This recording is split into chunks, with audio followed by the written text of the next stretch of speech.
उन्हाळा म्हटलं की डोळ्यासमोर आंबा येतोच। भर उन्हाळ्यात दुपारी गावाकडचे आंबे खाण्याची मज्जा काही वेगळीच आहे। आमरस करणं सर्वांना जमतंच, पण तरीही आमरस करणं कोणाला किचकट काम वाटतं किंवा वेळखाऊ काम वाटतं। तर आज मी आमरस बनवण्यासाठी योग्य आंबा निवडण्यापासून ते आमरस काळा पडू नये म्हणून आमरस स्टोअर करताना कोणत्या टिप्स लक्षात ठेवाव्यात हे मी या व्हिडिओमध्ये सांगितलेलं आहे। त्यासाठी हा व्हिडिओ शेवटपर्यंत नक्की पहा। तर नमस्कार, मी दीपा, किचन विथ दीपामध्ये तुम्हा सर्वांचं पुन्हा एकदा मनापासून खूप खूप स्वागत। आणि हा व्हिडिओ पाहताना तुम्हाला कोणत्याही क्षणी आवडला तर व्हिडिओला लाईक आणि जास्तीत जास्त शेअर करा, जेणेकरून मला प्रोत्साहन भेटेल। तर आज मी 1 किलोच्या केशर आंब्याचा हा रस करणार आहे। त्यासाठी इथे मी केशर आंबा घेतलेला आहे। आमरस बनवण्यासाठी तुम्ही इथे कोणत्याही क्वालिटीचा आंबा वापरला तरीही चालेल। आमरस बनवताना योग्य आंबा निवडणं देखील खूप महत्त्वाचं आहे। योग्य आंबांना निवडण्याची एक छोटीशी चूक आमरसाची चव पूर्णपणे खराब करू शकते। त्यामुळे आमरसासाठी फक्त गोड आंबे चाखल्यानंतरच निवडावेत, किंवा आंबे घेताना आंब्याचा थोडासा वास घेऊन पाहायचा आहे, तेव्हाच आंबे घ्यायचे आहेत। तर इथे मी 1 किलोच्या प्रमाणात हा केशर आंबा घेतलेला आहे।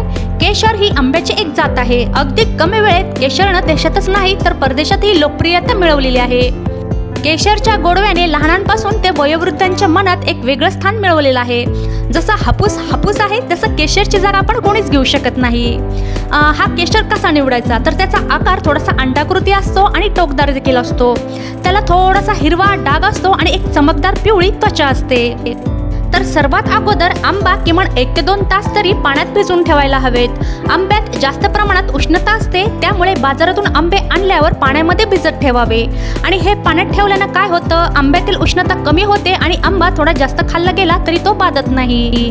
किंवा तुम्ही मार्केटमधून आंबे आणले तर किमान 15 मिनिटे तरी हा पाण्यात भिजण्यास ठेवून द्यायचा। आता हा आंबा मी 1 तासासाठी पाण्यात टाकून ठेवलेला होता। आता हा आंबा एका सुती कपड्याने स्वच्छ करून घ्यायचा आहे आणि अशाच प्रकारे एक एक करून आंबा या सुती कपड्याने पुसून घेणार आहे। आणि आंबा धुवून झाल्यावर याचा जो देठाचा भाग आहे तो थोडासा सुरीनं कापून घ्यायचा आणि जास्त प्रमाणात हात न भरवता आणि जास्त हाताचा देखील वापर न करता झटकीपट आज आपण हा रस बनवणार आहोत। तर अशा प्रकारे या आंब्याच्या फोडी करून घ्यायच्या आहेत, पण आंब्याच्या फोडी करताना थोड्याशा मोठ्या आकारात फोडी कापून घ्यायच्या आहेत।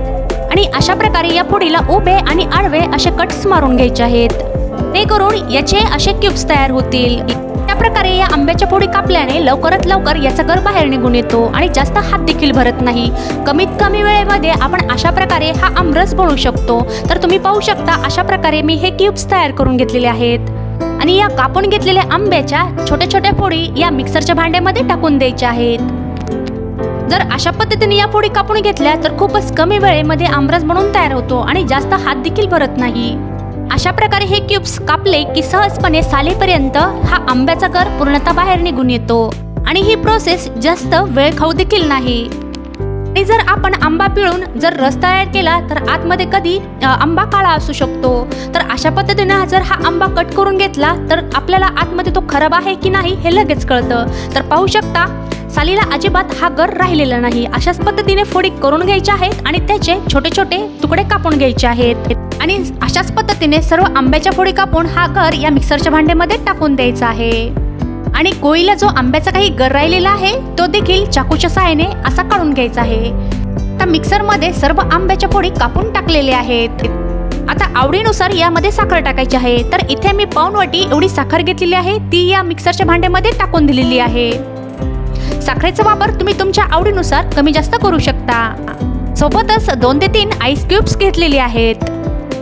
आता यामध्ये इथे मी 1 वाटी भरून फ्रेश ताजं असं दूध टाकणार आहे। तुम्हाला पाहिजे तर इथे तुम्ही एखादा वाटी पाणी देखील टाकू शकता। आणि सगळ्यात शेवटी चवीपुरतं थोडंसं मीठ टाकायचं आहे। मिठाचा वापर आपल्याला यामध्ये जास्त करायचा नाही आणि याला मिक्सरला फिरवून घ्यायचं आहे। आता तुम्ही या आमरसचा रंग पाहू शकता, अतिशय सुंदर असा आलेला आहे। आता आपला आमरस तयार आहे।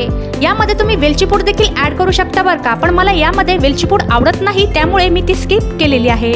आता आमरस केल्यानंतर काळपट पडतो किंवा त्याची चव बिघडते। आमरस अधिक दिवस फ्रेश राहावा म्हणून आपण साठवताना काही टिप्स फॉलो करू शकतो। आमरस केल्यानंतर हवाबंद डब्यात साठवून ठेवा किंवा आमरस तयार करताना त्यात मीठ घालू नका। जेव्हा तुम्हाला लगेचच खायचा असेल तेव्हाच त्यामध्ये मीठ ऍड करा, जेणेकरून हा काळा पडणार नाही आणि फक्त आवडीनुसार यामध्ये साखर घालायची आहे। किंवा फ्रीजमध्ये आमरस स्टोअर करून ठेवत असाल तर काचेच्या डब्यात स्टोअर करून ठेवा किंवा मातीच्या भांड्यामध्ये देखील हा आमरस स्टोअर करून ठेवला तरीही चालेल। आणि रस काढताना संपूर्ण पिकलेल्याच आंब्याचा वापर करायचा आहे। जर तुम्ही हा रस बनवल्यानंतर बाहेरच ठेवणार असाल तर आमरस तयार झाल्यानंतर त्यात कोय घालून ठेवायची। असं केल्याने काय होतं, 7 ते 8 तास हा काळपट पडत नाही। आणि तुम्हाला वाटत असेल की आमरस फ्रीजमध्ये ठेवल्यावर देखील तो काळा पडतो, तेव्हा सुद्धा हीच प्रोसेस करायची आहे। म्हणजे आमरस तयार झाल्यावर त्यामध्ये एखादी कोय घालून ठेवायची आणि नंतरच तो आमरस फ्रीजमध्ये ठेवून द्यायचा आहे, जेणेकरून हा आमरस काळा पडत नाही। हा आमरस तयार झाल्यावर या आमरसावर मी काही पिस्त्याचे काप सोबतच बदामचे काप आणि काही केशरच्या काड्या टाकलेल्या आहेत। आणि या आजच्या काही टिप्स आणि आजचा हा व्हिडिओ तुम्हाला नक्कीच आवडला असेल, मला आशा आहे। जर आजचा हा व्हिडिओ तुम्हाला आवडला असेल तर व्हिडिओला लाईक आणि जास्तीत जास्त शेअर करा। आणि तुम्ही माझ्या चॅनलवर नवीन असाल तर सबस्क्राईब करायला विसरू नका। सोबतच बाजूला असलेलं बेल आयकॉन देखील प्रेस करा, जेणेकरून माझ्या येणाऱ्या नवीन रेसिपी व्हिडिओचं नोटिफिकेशन तुम्हाला भेटेल। तर भेटूया पुन्हा एकदा तुमच्या आवडत्या छानशा रेसिपी सोबत।